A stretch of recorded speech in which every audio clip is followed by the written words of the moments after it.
그 성읍 사람들이 엘리사에게 말하되, 우리 주인께서 보시는 바와 같이 이 성읍의 위치는 좋으나 물이 나쁨으로 토산이 익지 못하고 떨어지나이다. 엘리사가 이르되, 새 그릇에 소금을 담아 내게로 가져오라 하매 곧 가져온지라. 엘리사가 물 근원으로 나아가서 소금을 그 가운데에 던지며 이르되, 여호와의 말씀이 내가 이 물을 고쳤으니 이로부터 다시는 죽음이나 열매 맺지 못함이 없을지니라 하셨느니라. 그 물이 엘리사가 한 말과 같이 고쳐져서 오늘에 이르렀더라. 할렐루야. 우리 선하신 주님의 이름을 찬양합니다. 우리 찬양받게 합당하신 주님 앞에 우리 감사와 찬양과 영광의 큰 박수 올려드리겠습니다. 사랑하는 주님, 오늘 찬양과 경배와 영광을 받아주십시오. 홀로 높으신 주님의 이름을 송축하며 나아갑니다. 할렐루야.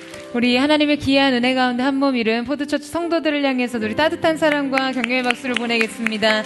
우리 영상으로 흩어져서 예배하는 모든 글로벌 포드 식구들에게도 하나님의 놀라운 은혜와 하나님의 놀라운 임재의 역사가 충만하기를 축복합니다. 할렐루야. 사랑하는 여러분, 성령 충만하십시오. 말씀 충만하십시오. 오늘도 우리가 함께 영적인 심호흡을 했으면 좋겠는데요. 자, 여러분 깊이 호흡을 들이마시면서 우리 주님의 사랑을 깊이 우리의 영혼과 우리의 내면과 육체 가운데 받아들이고 그 사랑의 힘으로 우리 인생의 모든 염려와 근심과 두려움과 모든 불안을 몰아내는 것이죠. 다시 한번 주님의 보혈을 우리 안에 깊이 받아들이고 그 보혈의 능력으로 우리의 모든 교함과 악함과 모든 연약한 질병을 끊어내는 것입니다. 오늘 이 영적인 들숨과 날숨으로 우리의 삶 가운데 거룩한 선순환이 있게 되기를 주님의 이름으로 축복합니다. 할렐루야. 우리 옆에 분에게 이렇게 한번 축복하셨으면 좋겠는데요. 생명의 능력으로 충만케 될 것입니다. 이렇게 한번 축복하시겠어요? 네, 그 은혜가 저와 여러분 가운데 있게 되기를 축복합니다. 여러분, 자금성 잘 아시죠? 아마 직접 가보신 분들도 많으실 텐데요. 저도 중국의 전방개척 선교로 우르무치에 있다가 한국으로 복귀하면서 친구들과 함께 방문한 적이 있었습니다. 아무리 걸어도요, 끝이 잘 안 보여요. 오늘 안에 여기 나갈 수 있을까? 라는 생각이 들 정도로 그 규모와 크기가 웅장하고 방대합니다. 중국 베이징 중심부에 위치하고 있는 자금성은요, 현존하는 왕국 건축물 중에서는 세계 최대 규모를 자랑하는데요. 건물이 한 980개 정도, 방은 무려 9,000개나 되는데요. 장식과 이 문양의 화려함이 이루 말할 수가 없습니다. 그런데 그토록 화려한 인류 최대 궁궐을 지어놓은 진시황은요, 정작 왕의 침실에 잠들지 못했다고 알려져 있습니다. 진시황이 잠을 청한 곳은 화려한 황제의 침실이 아니었어요. 그는 성에서 가장 후미진 안쪽 방, 쪽방에 있는 작은 방에서 잠을 청했습니다. 여러분, 그렇게 좋고 화려한 방, 웅장한 방들을 놔두고 여러분 왜 그랬을까요? 이 대륙의 황제는요, 언제 자객이 자신을 죽일지도 모른다는 그 두려움과 불안에 사로잡혀서 기회가 있을 때마다 호위무사가 잠들어 있는 그 쪽방 안쪽의 비밀의 방에서 웅크리고 잠을 잤다고 그렇게 전해집니다. 그러니까 설마 황제가 이렇게 후미지고 작고 초라한 방에서 잠을 자진 않을 거라고 생각하게 하기 위해서요. 늘 그런 쪽방을 찾았다라고 해요. 여러분, 그는 화려한 궁궐에 살았지만 그의 마음은 늘 두려움에 갇혀 있었습니다. 가장 막강한 힘과 권력을 지녔을지 몰라도 그의 내면에는 자유가 없었고 평안이 없었어요. 인류 최대의 규모를 자랑하는 궁이 다 자신의 곳인데 그 어디에서도 평안을 찾을 수 없고 안전을 느낄 수 없었다면요. 저라면 그 간극이 자신을 더 서글프게 하고 비참하게 만들었을 것 같아요. 여러분, 오늘 우리가 이 이야기를 통해서 알게 되는 것은 무엇입니까? 인생의 기쁨과 평안은 우리의 외부 세계가 결정하는 것이 아니라는 것이죠. 우리 인생의 수많은 화려한 방이 우리에게 반드시 안정감을 주는 것이 아닙니다. 높은 성벽 안에 거해도 두려움과 불안을 떨쳐버릴 수 없다는 것이 인간의 내면 세계예요. 결국 우리의 마음에서 나오는 것들이 우리 인생에서 가장 중요한 것들을 결정짓습니다. 그렇기 때문에 인생을 바꾸고 삶을 고치고 진정한 변화를 얻고자 한다면 이 근원적인 문제를 해결하는 것으로부터 출발해야 합니다. 오늘 우리가 함께 읽은 이 본문은요, 우리에게 바로 그 사실을 말해주고 있어요. 근본적인 변화와 본질의 치유. 이 변화의 기적을 우리가 함께 살펴보기를 원하는데요. 오늘 말씀은 엘리야의 승천 이후 갑절의 영감을 구했던 그 엘리사가 그의 선지자직을 승계한 직후에 일어난 사건입니다. 여리고에 머물고 있었던 이 엘리사에게요, 그곳 성읍의 사람들이 찾아오는 장면으로 시작하고 있는데, 자, 우리 함께 19절 말씀을 다시 한번 읽어보도록 하겠습니다. 19절 말씀 시작. 그 성읍 사람들이 엘리사에게 말하되 우리 주인께서 보시는 바와 같이 이 성읍의 위치는 좋으나 물이 나쁨으로 토산이 익지 못하고 떨어지나이다. 자, 여러분, 지금 엘리사는요, 여리고에 머물고 있었는데요. 여리고는 본래 향기로운 곳이라는 뜻을 가지고 있을 정도로 기후가 굉장히 온화하고 샘이 많아서 고대부터 이 문명이 발달한 도시였습니다. 고고학에서는 한 7,000년 전, 주전 7,000년 전부터 여리고는요, 이미 이렇게 외곽의 성곽으로 둘러싸인 도시가 형성되었다라고 하는데요. 그러니까 인류 역사상 최초의 도시이자 가장 앞선 문명을 가진 도시였다라고 할 수 있죠. 게다가 지리적으로도 이 중부 지방의 동서 횡단도로를 장악하고 있었기 때문에 그러한 여리고는요, 군사적으로나 경제적으로 매우 가치가 높은 아주 중요한 지역이었습니다. 물이 많고 넓고 비옥한 평원에 위치해 있기 때문에 이 오아시스 옆에서 자라나는 종려나무가 굉장히 많아서 종려의 성읍이라고도 불리기도 했죠. 그만큼 환경이 굉장히 쾌적하고 비옥한 풍요로운 땅이었고 지정학적으로 전략적 요충지였습니다. 자, 그런데 지금 여리고 성읍의 사람들이 엘리사에게 찾아와서 여러분 뭐라고 하고 있죠? 이 성읍이 위치는 좋으나 물이 나쁘다는 거예요. 그리고 그 물 때문에 토산이 나빠서 익지 못하고 떨어진다라고 말을 하는데요. 여러분, 이게 무슨 의미냐 하면 이 토산이라는 단어를 원문으로 보게 되면 의인화가 되어서 그 땅에 사는 사람들이라는 의미를 가지기도 하고요. 또 익지 못하고 떨어지나이다 라는 것은요, 사람이나 동물이 자식을 낳지 못한다라는 뜻을 가지고 있어요. 그러니까 여리고가 목축을 하기에는 굉장히 좋아 보이는 지역이고 위치이지만 목축에 결정적으로 필요한 물이 동물을 조산시킬 정도로 나빴고 결국엔 사람들에게까지 해를 끼칠 정도라는 것이죠. 결국에는 이 성은요, 땅이 기름지고 터가 좋았고 화려하고 견고한 성벽에 자리 잡고 있었지만 정작 병든 물로 인해서 생명을 낼 수 없는 상태가 되었습니다.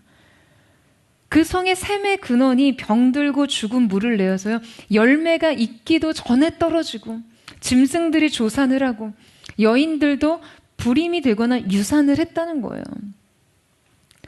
여러분, 오늘 본문이 여러분에게 다소 굉장히 생소한 본문일지 모르지만요, 저는 이 본문을 묵상하는데 오늘 우리들의 모습에 굉장히 많이 대입이 되더라고요.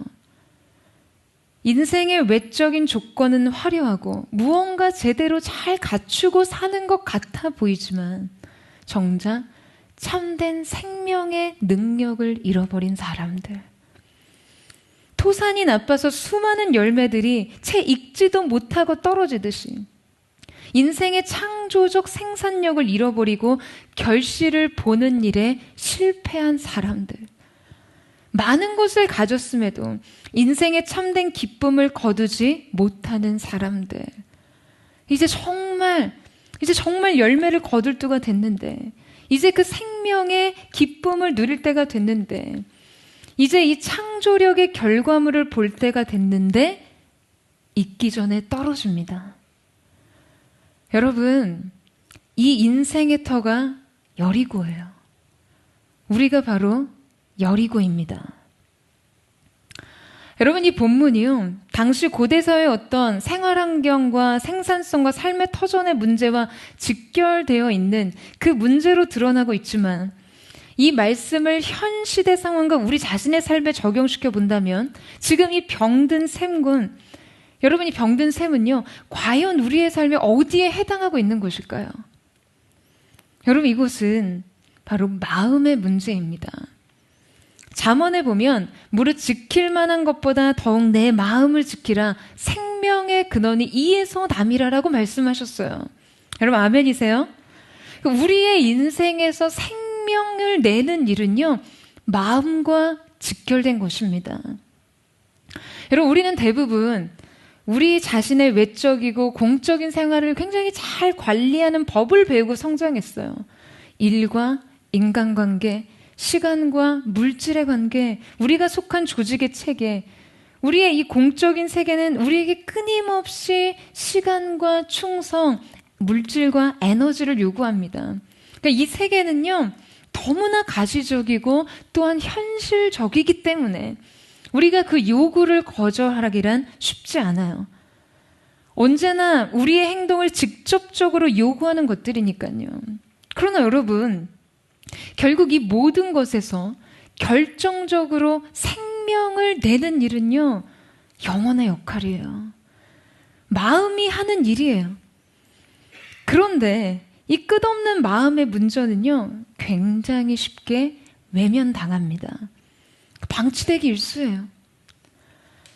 여러분, 오늘 본문에서 여리고 성읍의 사람들은 이 문제를 해결하기를 원했어요. 그들은 이제 그 땅에서 생명의 소산을 내기를 원했습니다. 밭의 소출을 내기 원했어요. 열매가 무르익고 새 생명의 잉태와 출산의 기쁨을 누리기를 원했어요. 그러니까 이 간절하고 적극적인 회복의 의지와 이 능동적인 요청은요, 오늘날 우리에게도 동일하게 있어야 하는 것이죠. 아멘이세요? 바로 생명의 근원인 마음의 문제를 해결하기 위해서요. 자, 여러분, 그렇다면 이 성읍의 문제는 어떻게 해결해야 할까요? 첫 번째, 그것은 근원적인 문제를 찾으라는 것입니다. 고든 맥도날드의 책을 보면요, 미 해군 소속 잠수함의 장교로 근무했던 이 친구의 이야기가 등장하는데요. 잠수함은 위로 굉장히 많은 장애물들 또는 많은 배들이 지나가는 터라 항상 그 충돌을 피하기 위해서 여러 차례 요동치지 않을 수 없다라고 이야기를 합니다. 그러면 이 함장은요, 급작스럽고 심상치 않은 움직임이 일어날 때마다 어디를 찾아가냐 하면 조종실로 들어가서 자신이 신임하는 장교에게 이상 없나? 라고 묻는다고 해요. 바로 그는 바깥 상황이 어떠하든지 그 잠수함의 안전을 보장하기 위해서는요, 명령을 수행하는 중심부인 조종실로 가서 가장 적합한 장소에 가서 적합한 질문을 하고 적절한 응답을 받아야 한다는 거예요. 그만큼 모든 위기 상황을 관리하고 대처할 수 있는 직접적인 능력이요, 이 조종실의 관점에서 비롯된다는 것이죠. 여러분, 결국 우리도 우리 인생의 모든 행위를 주관하는 우리 마음에 물어봐야 합니다. 인생 도처에 위험이 놓여 있고 그 위협에 흔들리고 충돌하려 할 때마다 물어야 해요. 이상 없나? 여러분 어떠세요? 여러분의 조종실은 이상이 없으십니까? 여러분, 건축에서 건축사가 디자인한 이 건물을 올리려면요, 구조적으로 건물이 저항과 하중을 안전하게 견딜 수 있도록 설계가 되어야 하겠죠. 그래서 이 건축에서 결국의 건축은요, 내력과 외력의 싸움이라고 합니다. 바람, 하중, 진동 등의 이 건물에 작용하는 모든 외력에 대해서 다 섬세하게 계산을 하고요. 이것보다 내력을 더 세게 설계를 해야 한다는 거예요. 그러니까 어떠한 재료를 어떻게 구조화시킬지를 그렇게 결정하게 됩니다. 그러니까 반드시 외력보다 내력이 커야 어떠한 일이 있어도 버틴다는 거예요. 어떠한 외력이 작용해도 무너지지 않아요.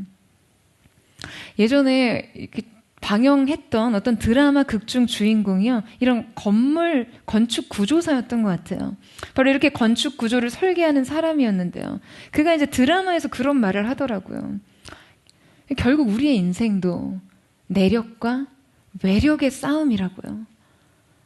이 인생을 지탱하는 기둥들, 외압과 진동을 견디는 내적인 견고함, 결국 그러한 내력이 있으면 버티는 것이고 무너지지 않는 것이라고요.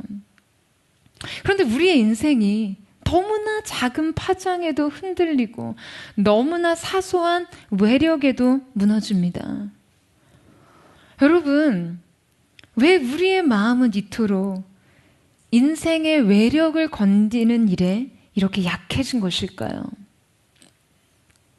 여러분, 본래 여리고는 풍부한 오아시스 샘으로 인해 비옥한 성읍이었습니다. 그런데 지금 이렇게 물이 병들어 버리게 되었다는 거예요. 자, 이 원인을 파헤쳐 보면요, 성경의 기록을 찾아보아야만 합니다. 성경에서 이 문제를 직접적으로 연관해서 언급하고 있지는 않지만 충분히 우리가 유추해 볼 수 있는 내용이에요. 자, 그것은 여리고성이 하나님의 진노로 저주를 받았다는 것입니다. 이 가나안 정복 당시 여호수아는 하나님의 능력으로 이 여리고를 정복하고 나서요, 모든 탈취물들을 불사른 채 여호와의 이름으로 그 성을 저주했어요. 그래서 여호수아서 6장 26절 말씀에 보면, 누구든지 일어나서 이 여리고 성을 건축하는 자는 여호와 앞에서 저주를 받을 것이라. 그 기초를 쌓을 때에 그의 맏아들을 잃을 것이요, 그 문을 세울 때에 그의 막내 아들을 잃으리라 라고 이야기를 했어요. 근데 여러분, 이 여호수아의 저주가요, 그대로 이루어집니다. 열왕기상 16장 34절 말씀에 보면 아합 왕 시대에 베델 사람 히엘이 이 저주받은 여리고성을 재건하려고 했는데요, 여호수아의 선언대로 그가 터를 세울 때 맏아들이 죽게 되었고요, 그 성문을 세울 때 막내 아들을 잃었어요. 자, 그러니까 지금 이 여리고성의 물이 나쁘게 된 역사적인 배경이요, 바로 그들의 죄악으로 인한 하나님의 심판과 저주가 그 땅에 임했기 때문이라는 것을 우리는 알게 됩니다. 여러분, 문제의 근본은요, 하나님과의 관계였습니다. 영적인 문제였어요. 여리고 사람들은 수백 년간 아마 이 현상으로 인해 고통을 받았을 거예요. 토지의 소산을 내지 못하는 형편없는 추수의 상황과 가축의 몰살, 그리고 유산 혹은 기형아 출산의 문제로 인해서 실제적인 고통을 겪었을 거예요.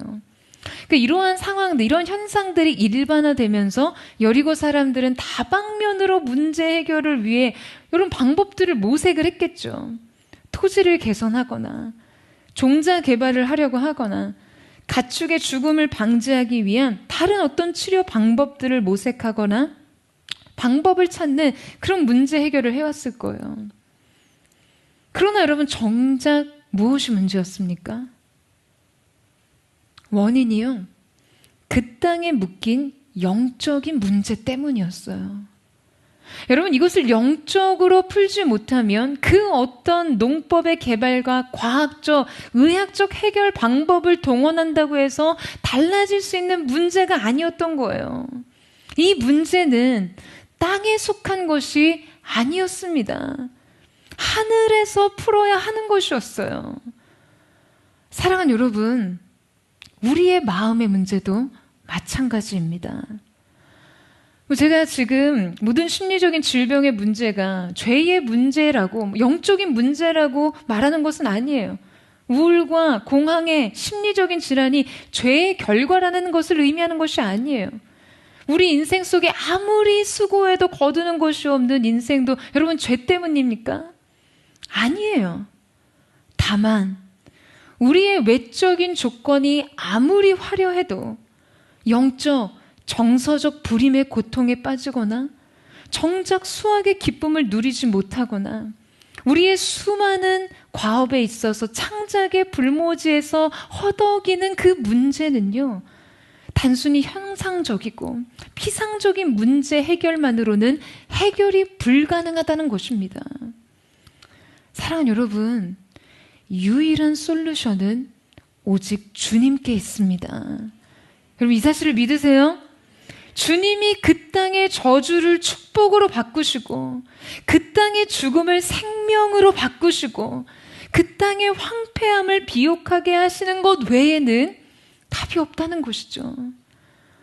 영적인 문제 해결, 이것이 문제의 본질이고 유일한 해결 방법입니다. 지금 여리고 사람들은요, 여러 가지 해결 방법을 찾기 위해 이것저것 헤매다가 드디어 문제 해결자에게 찾아왔어요. 엘리사에게 왔어요. 그들은 문제의 정확한 원인을 꼬집어서 이야기합니다. 이곳은 위치가 좋았기에 도시의 입지적인 이 위치가 훌륭하고 또 군사적 경제의 요충지이긴 하지만 정작 생명이 없습니다. 물이 병들었어요 라고 말하는 거예요. 여러분, 우리도 고백해야 해요. 주님, 제 삶의 사회적 위치가 번듯하고 재정의 상황이 안정되고 현실 기반이 탄탄하지만요, 주님, 제 안에 정작 생명의 역사가 없습니다. 제 영혼이 병들었습니다. 제 마음이 아픕니다. 무언가 잘못됐어요. 제 일상의 기쁨을 잃었습니다. 제 마음의 평안을 빼앗겼습니다. 여러분, 이것이 진단의 시작이에요. 이 진단이 시작입니다. 이 고백이 시작이에요. 여러분, 우리는 이 마음의 아픔을 부정할 수가 없어요. 마음의 질병을 외면할 수 없습니다. 너무 많은 사람들이 여리고 성벽 같은 화려한 삶의 이편에서 황폐한 마음으로 살아갑니다. 지독한 공황, 우울, 외로움, 공허함, 강박. 여리고는 지정학적으로 너무나 유리한 위치를 점유하고 있었어요. 우리의 인생도 어쩌면 여리고 도성처럼 굉장히 잘 자리 잡은 듯해 보입니다. 그럴 수 있어요. 그러나 중요한 것은 그 좌표가 아니에요. 그곳에서 홀로 지독하게 외롭게 서 있는 그 내면이 문제인 것이죠. 슬픔이 쓰나미 같고 공허와 외로움이 거친 급류 같아요. 마음이 그 물살을 거스를 수 없어서 휩쓸려 갑니다. 이 세대의 성도들이 얼마나 그 많은 내면의 아픔에 허덕이고 있는지 몰라요. 여러분, 그것이 이 시대의 고통입니다. 이 세대의 신음이에요. 수년 전에 미국 플로리다에서 엄청난 싱크홀이 발생하는 사건이 있었어요. 주택가 앞에 도로의 지반이 갑작스럽게 무너져 내렸는데요. 이 계속되는 거대한 붕괴 현상으로 깊은 웅덩이 속에 자동차, 도로, 잔디밭이 계속 빠져 들어가는 것이죠. 급기야는 거대한 이 아파트 단지가 빠져들게 생겼어요. 갑작스럽게 모든 것이 땅속으로 꺼져 들어가는 이 싱크홀은요, 가뭄 기간에 이 지하수가 말라붙어서 이 지표를 지탱할 힘을 잃었을 때 생기는 현상이라고 과학자들은 그렇게 설명을 합니다. 여러분, 이 싱크홀은요, 우리의 삶에서도 일어납니다. 너무나 갑작스럽게 삶을 지탱하고 있던 집안이 무너져 내려요. 그 쉬면으로 모든 것이 빠져 들어갑니다. 바로 우리 마음이 무너질 때 말이에요. 내 감정이 와르르 무너져 내릴 때요. 여러분, 우리가 이 삶의 집안을 어떻게 지켜낼 수 있을까요? 이 깊은 웅덩이 속으로 빠져 들어가는 우리의 삶을 어떻게 지켜낼 수 있을까요?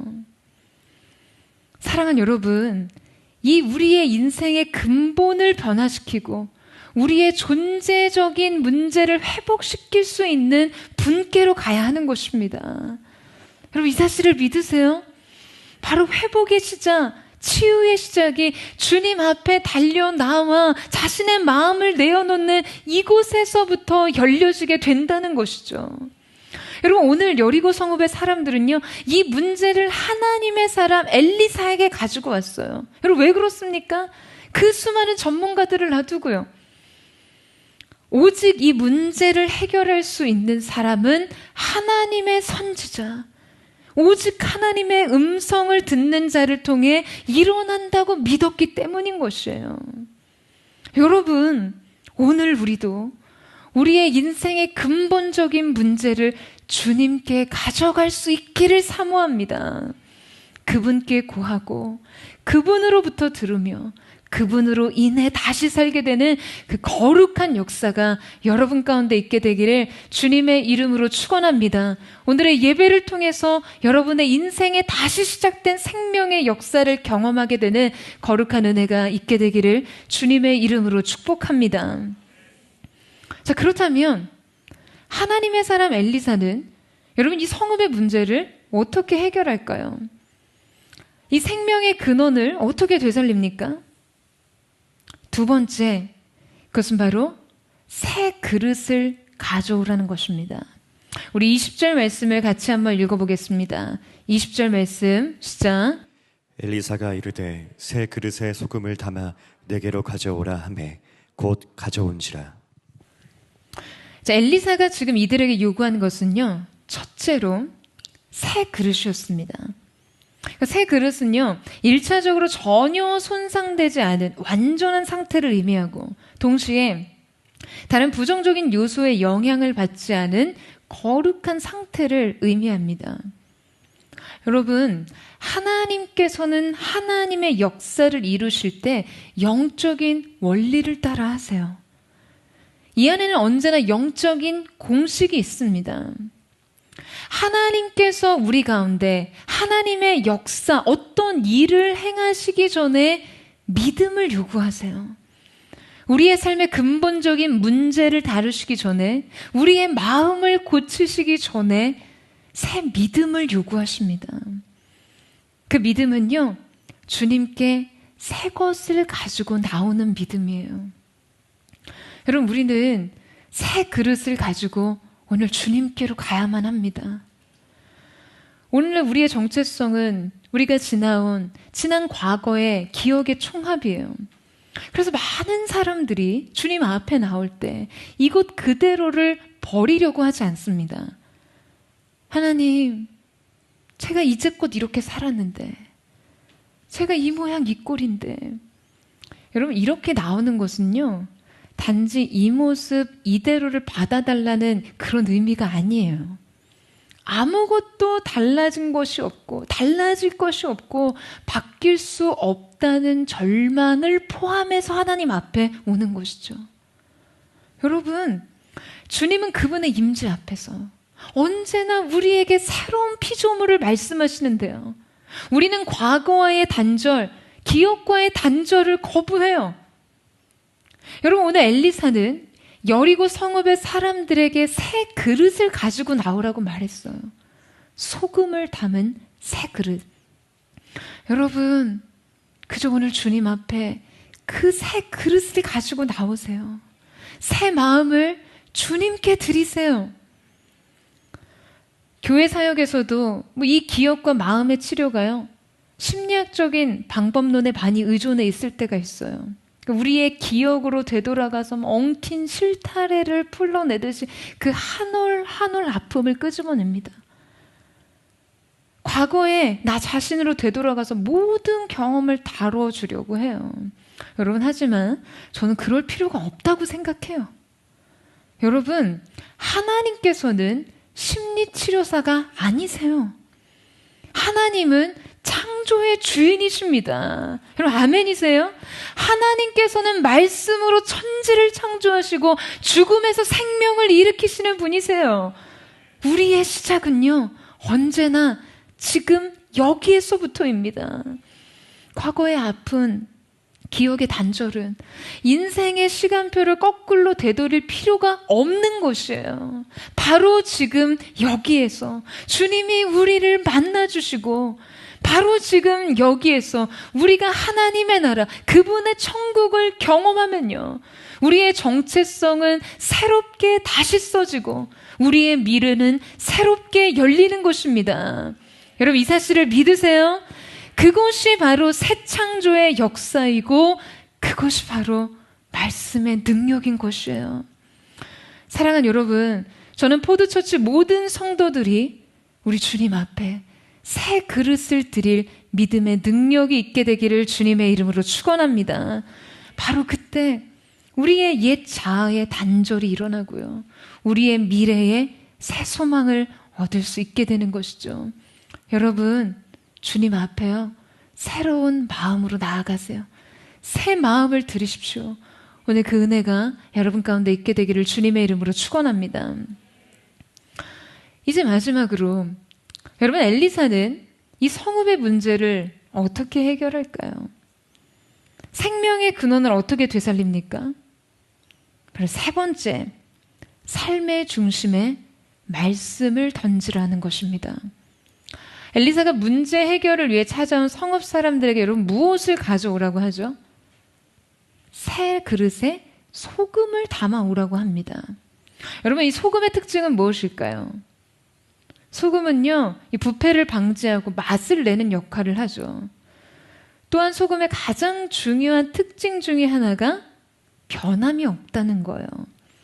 소금은 불변성과 지속성을 가지고 있어요. 그래서 성경에서 소금은요, 하나님의 영원 불변하신 언약을 상징합니다. 민수기 18장 말씀에 보면 하나님께서 이스라엘 백성 가운데 소금 언약을 주시는데요, 이것은 영원한 언약, 결코 파기될 수 없는 하나님의 약속을 가리킵니다. 바로 이 소금 언약은요, 영원하신 하나님의 말씀과 그분의 영원한 언약인 십자가를 상징하는 것이죠. 여러분, 엘리사는 새 그릇에 소금을 담았습니다. 그리고 엘리사가 어떻게 했습니까? 자, 우리 21절에서 22절 말씀을 같이 한번 읽어보도록 하겠습니다. 시작. 엘리사가 물 근원으로 나아가서 소금을 그 가운데에 던지며 이르되, 여호와의 말씀이 내가 이 물을 고쳤으니 이로부터 다시는 죽음이나 열매 맺지 못함이 없을지니라 하셨느니라 하니, 그 물이 엘리사가 한 말과 같이 고쳐져서 오늘에 이르렀더라. 여러분, 엘리사가요, 새 그릇에 소금을 담아오라고 하더니 그 물 근원으로 가서 소금을 그 가운데 던지라고 선포합니다. 여러분, 왜 소금을 생명을 파괴하는 샘에 넣으라고 했을까요? 성경은 자주 이 상징적인 표현과 은유로 영적인 의미를 전달합니다. 그래서 마라의 쓴물을 단물로 치료하실 때요, 하나님께서는 하나님이 지시하신 십자가를 상징하는 나무를 그 쓴물에 넣음으로 그 물을 치료하셨어요. 이번에는 축복을 잃게 만드는 물을 내는 이 샘에 소금을 넣게 하십니다. 자, 여러분, 이게 어떤 의미일까요? 여러분, 소금 언약은 결코 변할 수 없는 불변한 하나님의 말씀이라고 했어요. 또한 그분의 영원한 언약인 그리스도의 십자가를 뜻합니다. 생명이 없는 그곳에 그리스도의 십자가를 던지고 열매가 없는 그곳에 말씀을 던지는 것이에요. 병든 물로 인해 모든 생명이 죽고 모든 열매는 때를 놓치고 모든 푸르름을 황폐하게 했던 그곳에 말씀을 던졌어요. 온갖 부패와 탐욕과 거짓과 미움과 모든 상처와 쓴뿌리들로 가득한 우리의 마음에 여러분 주님의 십자가의 보혈을 뿌리는 것이죠. 여러분, 이것이 삶의 근본을 고치는 일이었습니다. 바로 이것이 주님이 명하신 치유의 의식이었어요. 여러분, 저는 오늘 함께 드리는 이 예배의 현장이 바로 이 자리에서 이 영적 의식이 행해지기를 소원합니다. 제 동생이 굉장히 특이한 잎사귀가 있는 식물을 좋아해서요. 한동안 자꾸 집에 화분을 사왔어요. 그런데 워낙 이 두 애가 바쁘다 보니까 맨날 시들어 죽게 되는 거예요.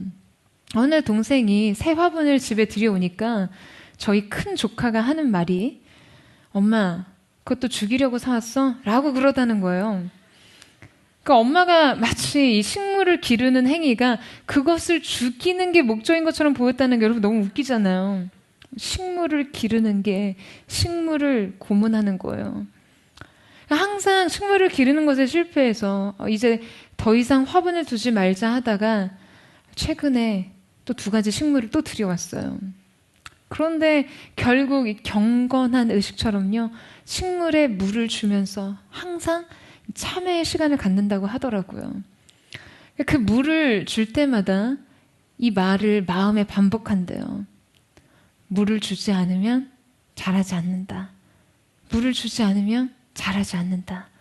그렇게 식물에 물을 주면서요, 여러 가지 생각을 정리한다고 하더라고요.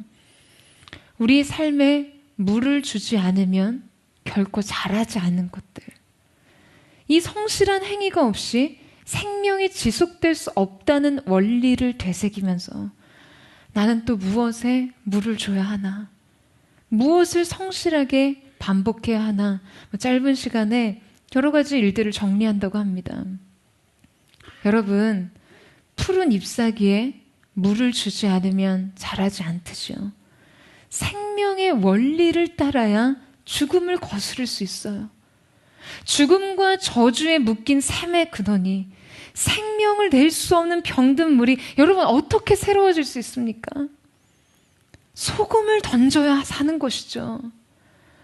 여러분, 우리의 영혼도 마찬가지입니다. 이 박노해 씨가 그런 한 줄의 글을 쓰셨더라고요.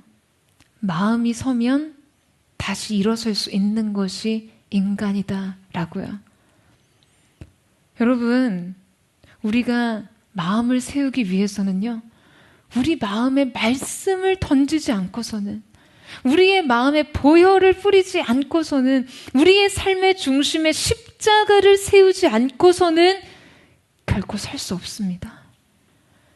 여러분, 우리 마음에 말씀을 던지면 어떻습니까? 우리의 마음의 근원에 십자가를 던지면 어떤가요?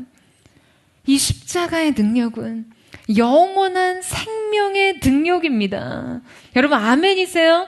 사망의 죄와 어둠의 권세를 끊어내는 능력입니다. 죽음을 정복한 능력이에요. 여러분, 이 사실을 믿으십니까? 사랑하는 여러분, 여러분을 잊으세요. 여러분이 한 모든 일을 모두 잊으세요. 그리고 오직 예수님께서 여러분을 위해 하신 일들만을 기억하십시오. 그러면 우리의 과거는 지울 수가 있습니다. 치명적인 아픔도 잊을 수 있어요. 회복할 수 있어요. 도저히 용서할 수 없는 자신도 놓아줄 수 있습니다. 그 긴 시간의 방황으로부터 돌이키고 우리의 마음 중심에 우뚝 선 십자가만을 의식하는 거예요. 우리가 무엇을 하고 무엇을 잃었고 무엇을 가졌던지 십자가 외에는 보이는 것이 없기 때문에 아무것도 중요한 것이 없는 것이죠. 여러분, 저주받은 여리고의 물근원에 소금을 던지자 어떠한 일이 일어납니까? 여호와의 말씀이 내가 이 물을 고쳤으니 이로부터 다시는 죽음이나 열매 맺지 못함이 없을지니라. 아멘. 사랑하는 여러분, 이 다시는의 역사가 오늘 여러분의 삶 가운데 일어나게 되기를 주님의 이름으로 축원합니다. 여러분, 오늘 이 결론을요, 여러분의 인생 깊이 품으세요. 다시는 결코 이전과 같지 않으리. 저는 이것이 우리 모두의 고백이 되기를 축원합니다. 말씀이 여러분의 삶에 선포될 때 여러분 일어나게 될 그 놀라운 일들을 기대하세요. 진리가 뿌려진 마음에서 거룩함이 일으켜지고 주님을 갈망하는 마음과 용서의 마음이 부어지게 됩니다. 그곳에 죄의 소원은 제거되고 상처와 쓴뿌리들은 뽑아내지는 것이죠. 두려움이 사라지는 것이에요. 소망이 품어집니다. 살 소망, 살아갈 소망, 사랑할 소망. 그렇게 생명을 취하는 것이에요. 여러분뿐만 아니라 우리의 열매 없는 인생에서도요, 여러분 이 말씀을 던지셔야 돼요. 인생 중심에 십자가를 던져야 해요. 여러분, 여리고의 농부들이요, 씨를 뿌리고 땀을 흘리며 곡식을 가꿨지만, 가축을 돌보고 자라나게 했지만, 병든 물은 결코 생명에서 생명을 낳을 수 없었어요.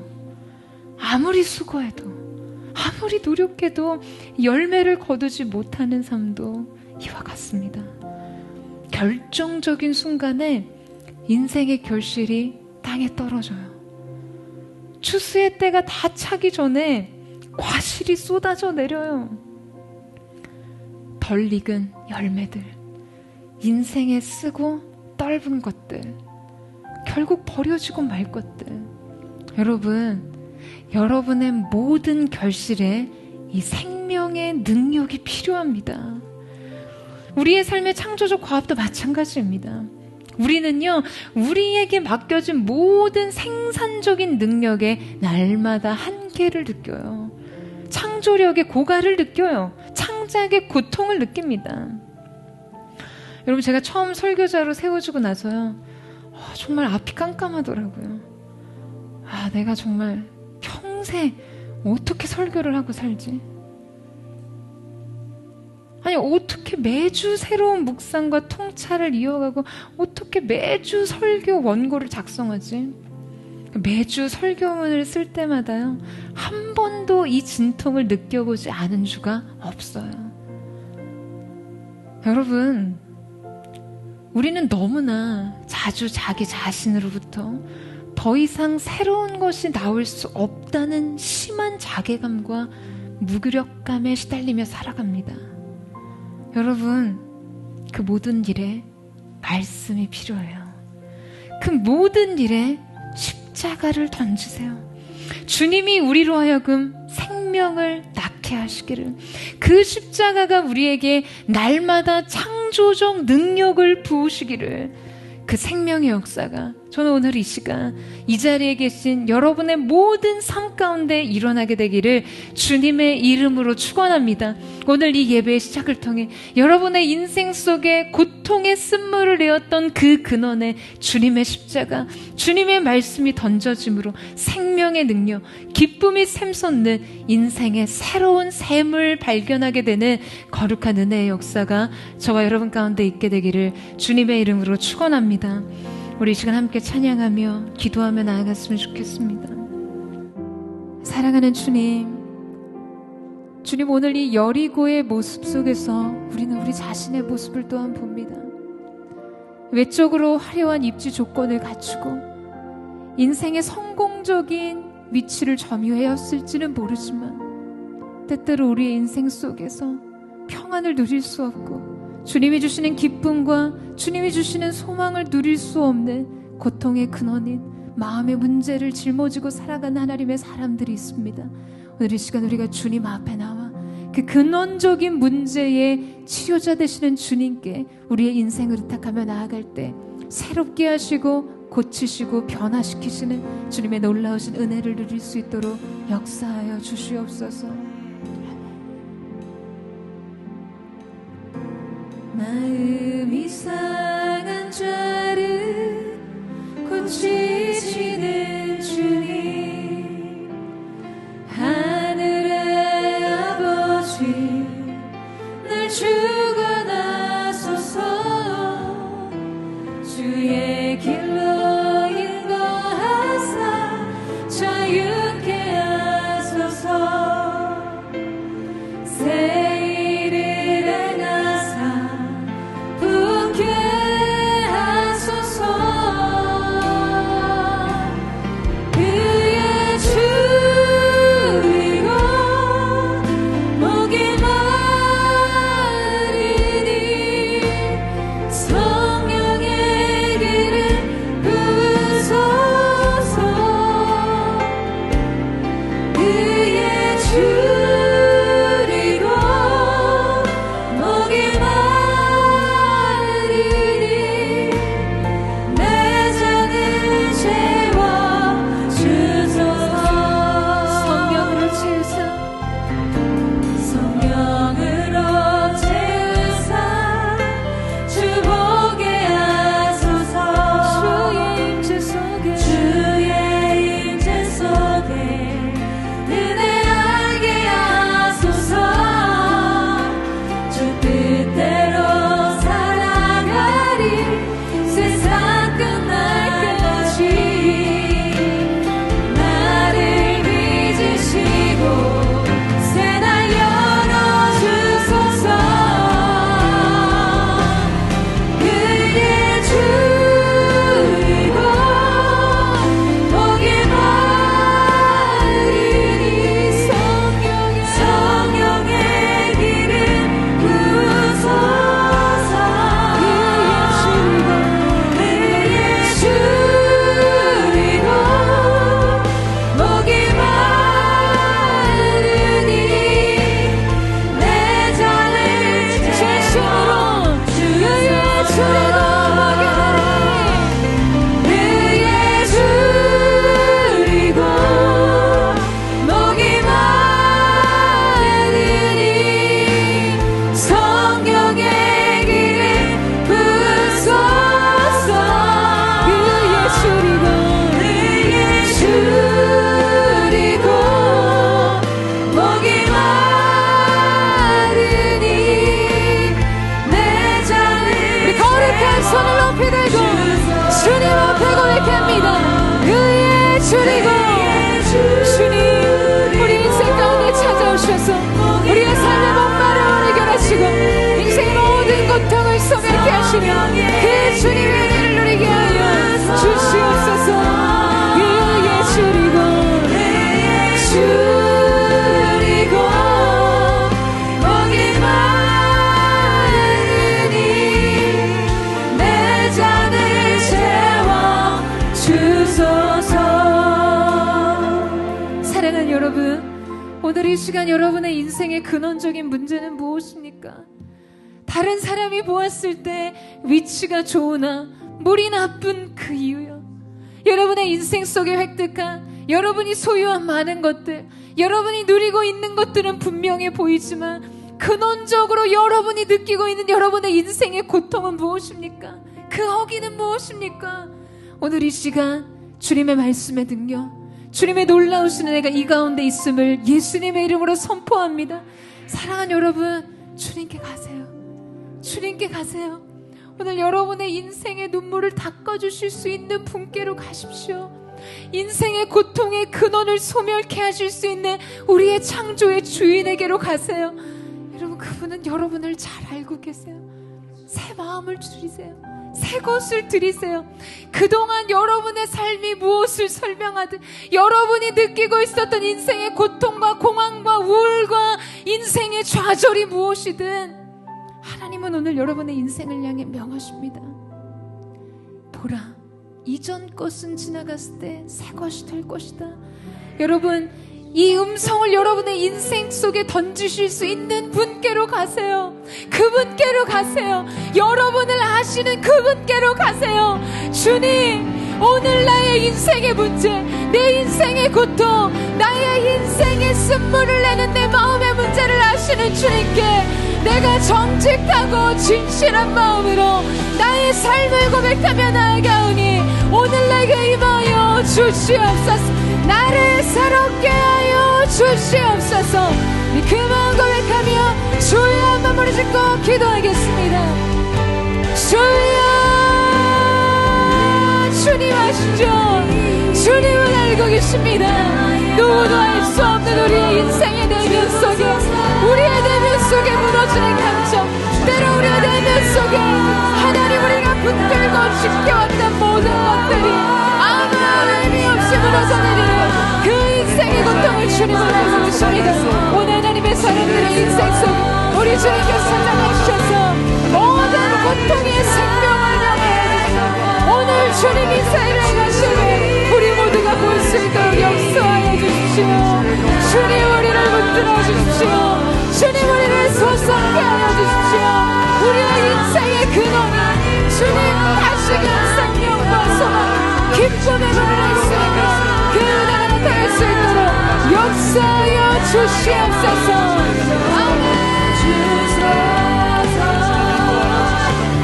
나는 나의 영혼 주를 부르니 나의 마음 만져 주소서. 주님만을 원하, 주님만을 더 원합니다. 나의 마음 만져 주소서. 주께 가까이, 주께. 여러분 주님께로 나아가세요. 여러분의 인생의 새 그릇을 가지고 주님께로 나아가십시오. 간절히 주님만을 원합니다. 채워주소서. 주의 사랑을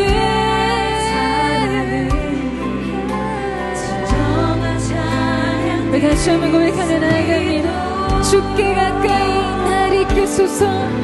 주께 가까이 날 이끄소서. 간절히 주님만을 원하며 주의 얼굴을 구합니다. 주의 사랑을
오늘 이 시간 사랑하는 하나님의 사람들의 영혼 가운데 예수 그리스도 보혈의 능력이 핏부러지기를 사모합니다. 사랑하는 주님, 오늘 우리의 삶의 중심에 십자가를 던지기를 사모합니다. 말씀을 던지기를 사모합니다. 사랑하는 여러분, 소금 언약을 우리 인생에도 주셨어요. 하나님이 말씀하신 바는 결코 변개하실 수 없는 하나님의 거룩과 신실하심이 그것을 보증하고 있습니다. 오늘 우리 모두에게 주신 가장 귀한 하나님의 변치 않은 언약의 약속, 예수 그리스도를 통한 자유, 그 놀라운 구속의 사건. 여러분, 오늘 이 시간 주님의 보혈이 오늘 정말 물리적으로 여러분이 느낄 만큼 강력하게 여러분의 인생 속에 덮여지고 피 뿌려지기를 주님의 이름으로 축원합니다. 여러분 인생의 새 그릇을 주님께 높이 드세요. 그리스도께서 채찍에 맞으심으로 너희는 나음을 얻었도다. 그리스도께서 징계를 받으심으로 너희는 평화를 누리는도다. 주님, 이 시간 예수님의 보혈의 능력, 주 예수 그리스도의 존귀하신 이름의 능력으로 선포합니다. 하나님의 사람들의 마음을 묶고 있는 모든 공황과 우울과 모든 불안과 장애들, 모든 근심과 염려와 절망, 무기력, 외로움, 공허함, 예수님의 이름으로 끊어질지어다. 모든 질병의 고통들, 이들을 붙잡고 있는 질병의 고통으로부터 자유가 임했음을 예수님의 이름으로 선포합니다. 영적인 자유가 있을지어다. 영적인 생명의 역사가 있을지어다. 예수의 피로 우리를 덮어주시옵소서. 전심으로 주의 한번 부르짖고 합심하여 선포하며 기도하겠습니다. 주여, 할렐루야. 주님, 예수의 피로 오늘 우리의 전 존재를 덮어주십시오. 모든 우울증, 모든 공황장애, 모든 불면증, 절망과 근심과 좌절, 그 모든 실족한 마음속에 상처에 매여있는 자들, 모든 인생의 쓴뿌리를 향해서 선포합니다. 예수님의 이름으로 자유케 되었음을 선포합니다. 오늘 주님께서 행하실 놀라운 일들, 어제 주님께서 행하실 일들을 바라보며 나아가게 하여 주시옵소서. 영적인 능력, 주의 말씀의 권위, 그 권세와 권능으로 선포하며 우리의 인생의 고통을 제압하며 나아가며 주님이 임하여 주시옵소서. 무기력한 사람들은 더러운 악한 영 예수님의 이름으로 명하니 끊어질지어다. 새롭게 하여 주시옵소서.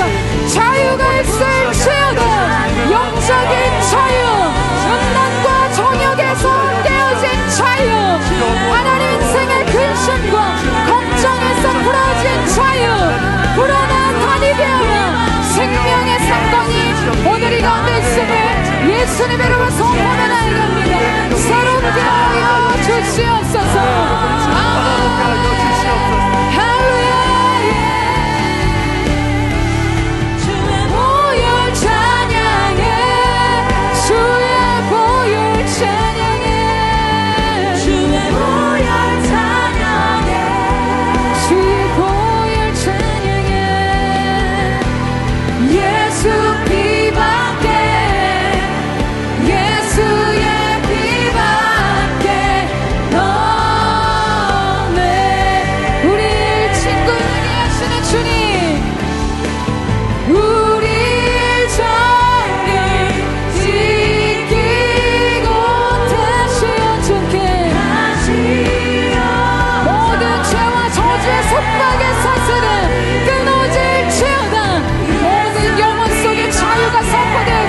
기쁨의 날이 되게 하여 주시옵소서.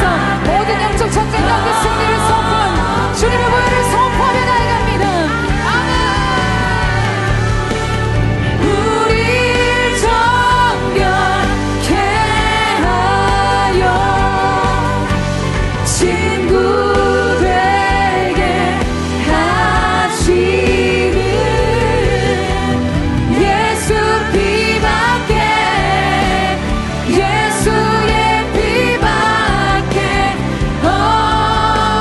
없네.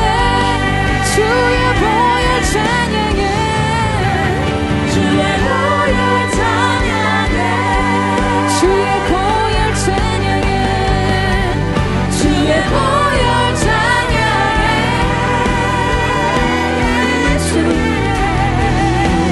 예수 피밖에, 예수의 피밖에 없네.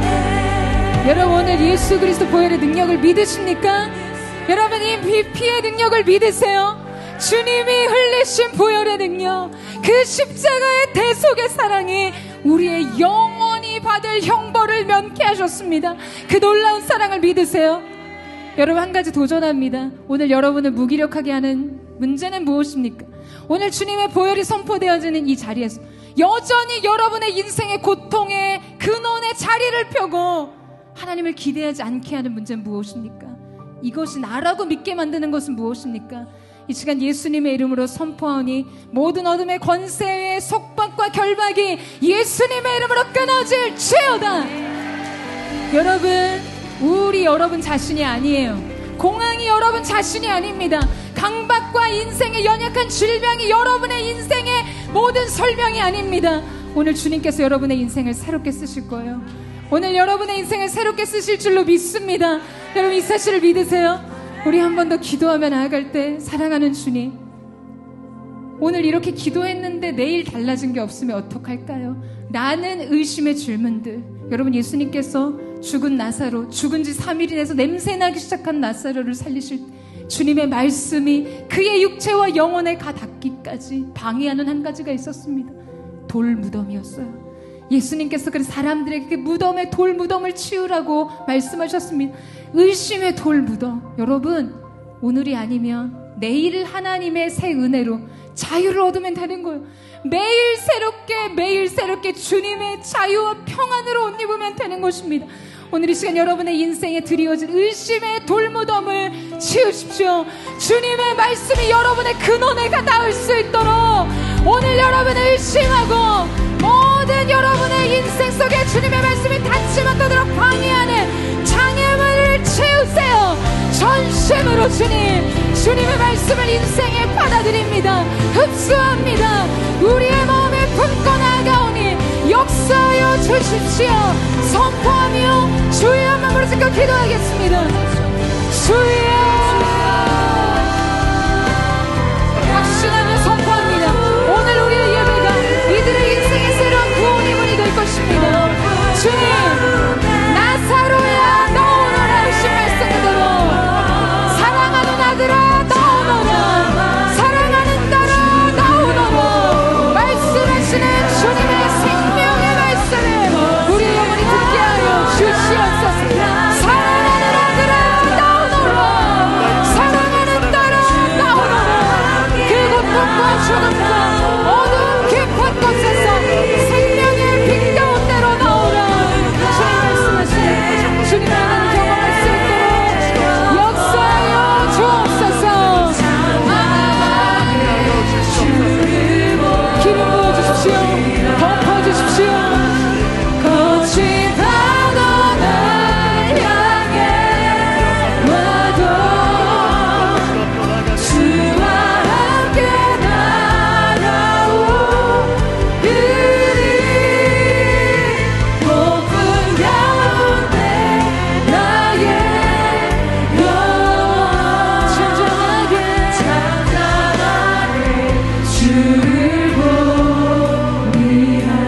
주품에 품으소서.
주님 안에 나 거하리라. 주님 안에 나 거하리라.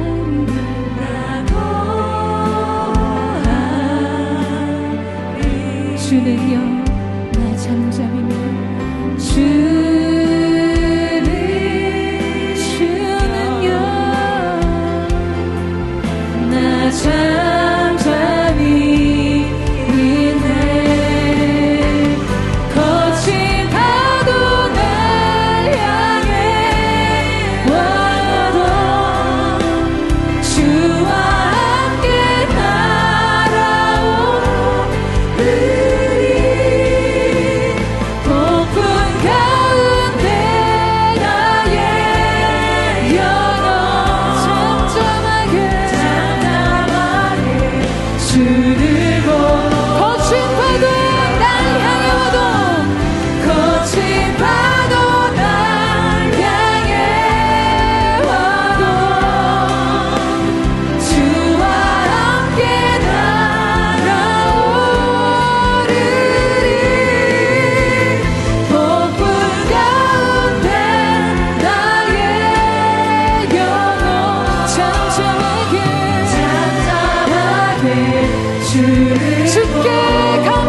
것이며 그 선하심이 영원하시리로다.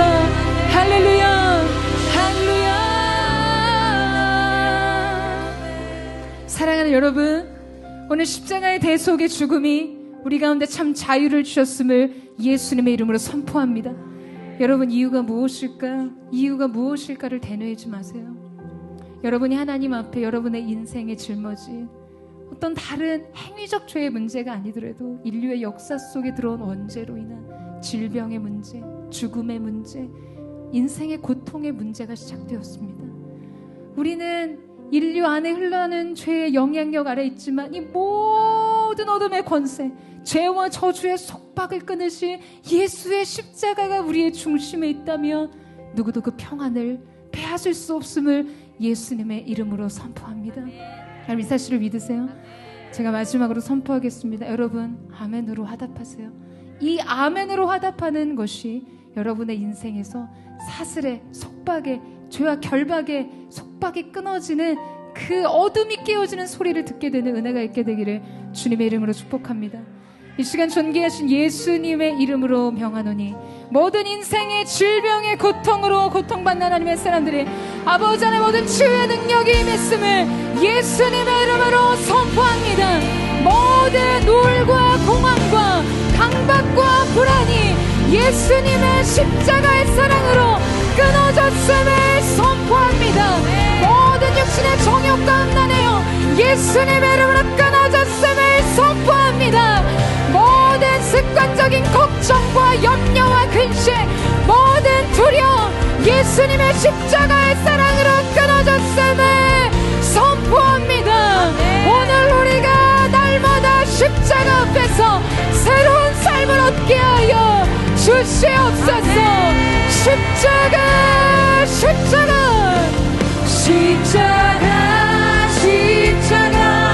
내가 처음 볼 때에 나의 마음에 든 고통, 주님 오늘 그 역사가 바로 이 고백대로 일어나게 하여 주옵소서. 믿고서 내는 밝아내. 여러분, 이 시간 여러분의 고백으로 다시 한번 선포합니다. 십자가, 십자가, 십자가. 내가 처음 볼 때에 나의 마음에 큰 고통 사라져. 오늘 믿고서 내는 밝아내. 참내 기쁨.